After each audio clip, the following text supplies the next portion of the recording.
চকরিয়ায় সন্ত্রাসীদের গুলিতে ও ছুরির আঘাতে সেনা কর্মকর্তা লেফটেন্যান্ট তানজিম নিহত হয়েছে।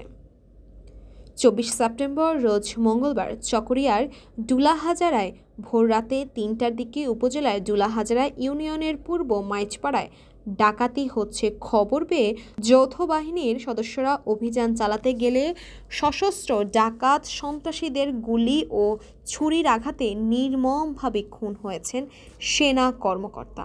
তিনি চকরিয়ায় যৌথ বাহিনীর আভিযানিক টিমের সদস্য ছিলেন বলে পুলিশ কর্মকর্তা জানিয়েছেন।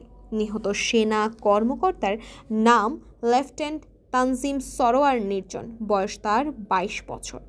প্রত্যক্ষদর্শীরা জানায় ডুলাহাজারার পূর্ব মাইজপাড়া ওই বাড়িতে ডাকাত হানা দিয়েছে এমন খবর পেয়ে যৌথ বাহিনীর একটি দল অভিযানে যায়। এ সময় আভিযানিক দলে থাকা লেফটেন্যান্ট তানজিম সশস্ত্র এক ডাকাতকে ঝাপটে ধরে ফেলেন। তখনই ডাকাতের হাতে থাকা ধারালো ছুরি দিয়ে উপর্যুপরি আঘাত করা হয়। এমনকি অপরাপর ডাকাতের উপর্যুপরি গুলি করতে থাকে যৌথ বাহিনীর টিমকে লক্ষ্য করে। সেখানে থেকে একটি গুলি সেনা কর্মকর্তার শরীরে বিদ্ধ হয়। পুলিশ জানায় এ সময় ডাকাতেরা ওই সেনা কর্মকর্তাকে ছুরির আঘাত ও গুলি করলে অতিরিক্ত রক্তক্ষরণ হতে থাকে।